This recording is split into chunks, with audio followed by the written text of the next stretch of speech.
Introduction. Who is regulating affairs on this earth today, God, or the devil?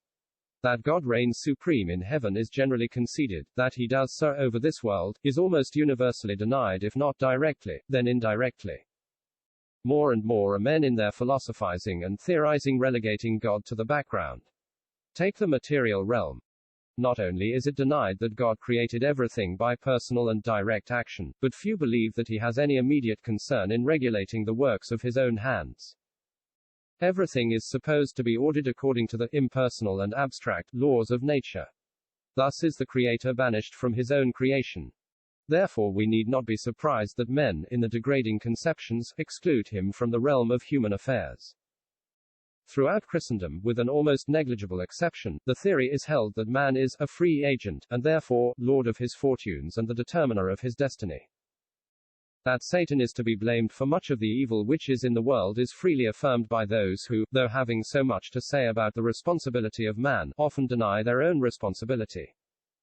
By attributing to the devil what, in fact, proceeds from their own evil hearts. Mark 7 verses 21 to 23. But who is regulating affairs on this earth today, God, or the devil? Attempt to take a serious and comprehensive view of the world. What a scene of confusion and chaos confronts us on every side. Sin is rampant, lawlessness abounds, evil men and seducers are waxing worse and worse. 2 Timothy 3 verse 13. Today, everything appears to be out of joint. Thrones are creaking and tottering, ancient dynasties are being overturned, democracies are revolting, civilization is a demonstrated failure, half of Christendom was but recently locked together in a death grapple, and now that the Titanic conflict is over. Instead of the world having been made safe for democracy, we have discovered that democracy is very unsafe for the world. Unrest, discontent, and lawlessness are rife everywhere, and none can say how soon another great war will be set in motion. Statesmen are perplexed and staggered. Men's hearts are failing them for fear, and for looking after those things which are coming on the earth. Luke chapter 21 verse 26. Do these things look as though God had full control? But let us confine our attention to the religious realm. After 19 centuries of gospel preaching, Christ is still despised and rejected of men. Worse still, he, the Christ of Scripture, is proclaimed and magnified by very few. In the majority of modern pulpits he is dishonored and disowned. Despite frantic efforts to attract the crowds, the majority of the churches are being emptied rather than filled. And what of the great masses of non-churchgoers? In the light of Scripture we are compelled to believe that many are on the broad road that leadeth to destruction, and that only few are on the narrow way that leadeth unto life. Many are declaring that Christianity is a failure, and despair is settling on many faces. Not a few of the Lord's own people are bewildered, and their faith is being severely tried. And what of God? Does he see and hear? Is he impotent or indifferent? A number of those who are regarded as leaders of Christian thought told us that God could not help the coming of the late awful war, and that he was unable to bring about its termination. It was said, and said openly, that conditions were beyond God's control. Do these things look as though God were ruling the world? Who is regulating affairs on this earth today, God, or the devil? What impression is made upon the minds of those men of the world who, occasionally, attend a gospel service? What are the conceptions formed by those who hear even those preachers who are counted as orthodox? Is it not that a disappointed God is the one whom Christians believe in? From what is heard from the average evangelist today, is not any serious hearer obliged to conclude that he professes to represent a God who is filled with benevolent intentions, yet unable to carry them out? That he is earnestly desirous of blessing men, but that they will not let him? Then, must not the average hearer draw the inference that the devil has gained the upper hand, and that God is to be pitied rather than blamed? But does not everything seem to show that the devil has far more to do with the affairs of earth than God has? It all depends upon whether we are walking by faith, or walking by sight. Are your thoughts, my reader, concerning this world and God's relation to it, based upon what you see? Face this question seriously and honestly. And if you are a Christian, you will, most probably, have cause to bow your head with shame and sorrow, and to acknowledge that it is so. Alas, in reality, we walk very little by faith. But what does walking by faith signify? It means that our thoughts are formed, our actions regulated, our lives molded by the Holy Scriptures, for faith cometh by hearing, and hearing by the word of God. Romans chapter 10 verse 17. It is from the word of truth, and that alone, that we can learn what is God's relation to this world. Who is regulating affairs on this earth today, God or the devil? What saith the Scriptures? Ere we consider the direct reply to this query, let it be said that the Scriptures predicted just what we now see and hear. The prophecy of Jude is in course of fulfillment. It would lead us too far astray from our present inquiry to fully amplify this assertion, but what we have particularly in mind is a sentence in verse 8, likewise also these filthy dreamers defile the flesh. Despise dominion and speak evil of dignities. Yes, they speak evil of the supreme dignity, the only potentate, the King of kings, and Lord of lords. Ours is peculiarly an age of irreverence, and as the consequence, the spirit of lawlessness, which brooks no restraint and which is desirous of casting off everything which interferes with the free course of self-will, is rapidly engulfing the earth like some giant tidal wave. The members of the rising generation are the most flagrant offenders, and in the decay and disappearing of parental authority we have the certain precursor of the abolition of civic authority. Therefore, in view of the growing disrespect for human law and the refusal to render honor to whom honor is due, we need not be surprised that the recognition of the majesty, the authority, the sovereignty of the Almighty Lawgiver should recede more and more into the background, and the masses have less and less patience with those who insist upon them. And conditions will not improve. Instead, the more sure word of prophecy makes known to us that they will grow worse and worse. Nor do we expect to be able to stem the tide. It has already risen much too high for that. All we can now hope to do is warn our fellow saints against the spirit of the age, and thus seek to counteract its baneful influence upon them. Who is regulating affairs on this earth today, God, or the devil? What saith the Scriptures? If we believe the plain and positive declarations, no room is left for uncertainty. They affirm, again and again, that God is on the throne of the universe, that the scepter is in his hands, that he is directing all things, after the counsel of his own will. They affirm, not only that God created all things, but also that God is ruling and reigning over all the works of his hands.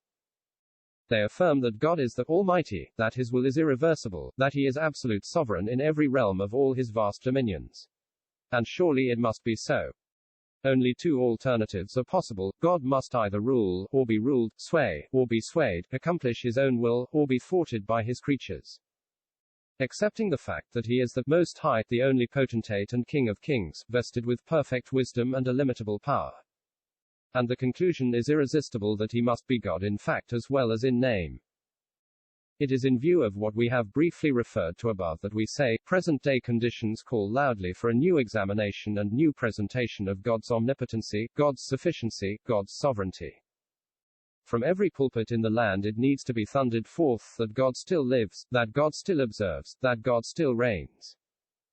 Faith is now in the crucible, it is being tested by fire, and there is no fixed and sufficient resting place for the heart and mind but in the throne of God. What is needed now, as never before, is a full, positive, constructive setting forth of the Godhood of God. Drastic diseases call for drastic remedies. People are weary of platitudes and mere generalizations. The call is for something definite and specific.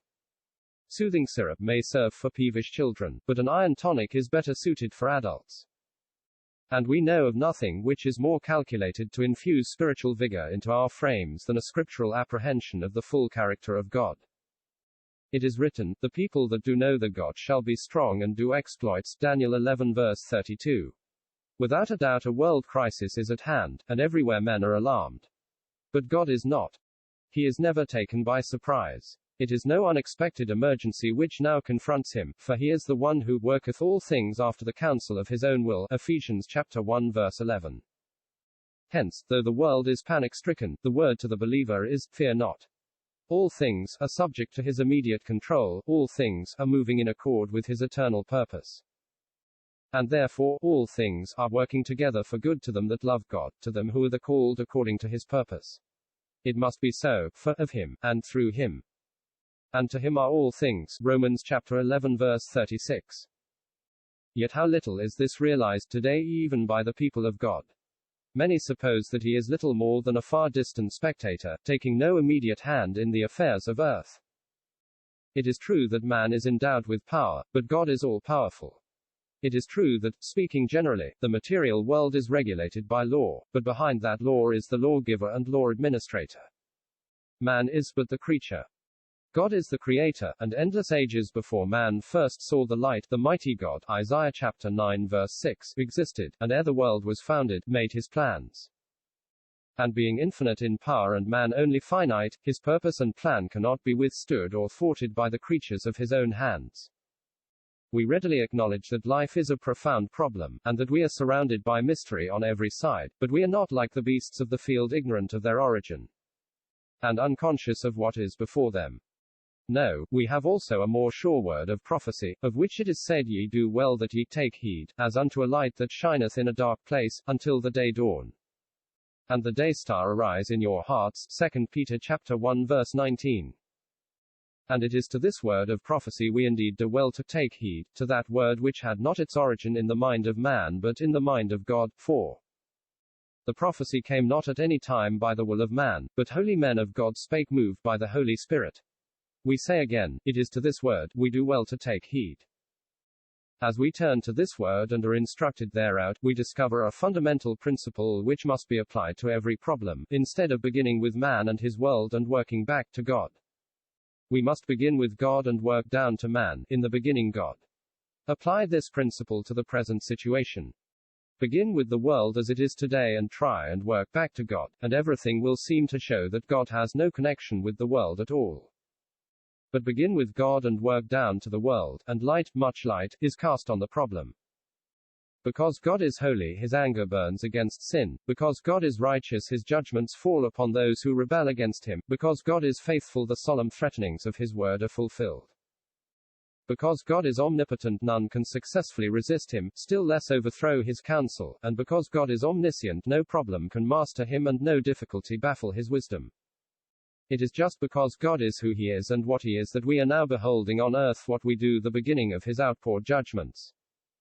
In view of his inflexible justice and immaculate holiness, we could not expect anything other than what is now spread before our eyes.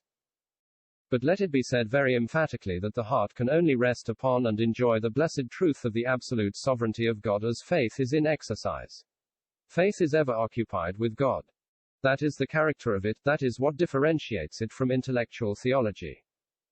Faith endures, as seeing him who is invisible, Hebrews chapter 11 verse 27, endures the disappointments, the hardships, and the heartaches of life by recognizing that all comes from the hand of him who is too wise to err and too loving to be unkind.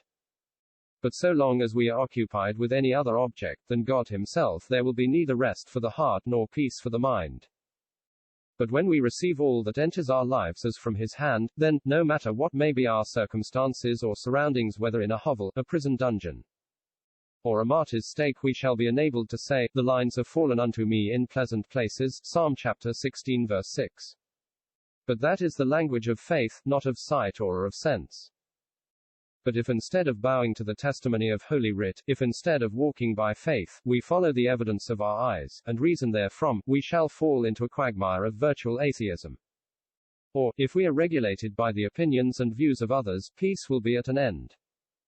Granted that there is much in this world of sin and suffering which appalls and saddens us, granted that there is much in the providential dealings of God which startle and stagger us, that is no reason why we should unite with the unbelieving worldling who says, If I were God, I would not allow this or tolerate that, etc. Better far, in the presence of bewildering mystery, to say with one of old, I was dumb, I opened not my mouth, because thou didst it. Psalm chapter 39 verse 9.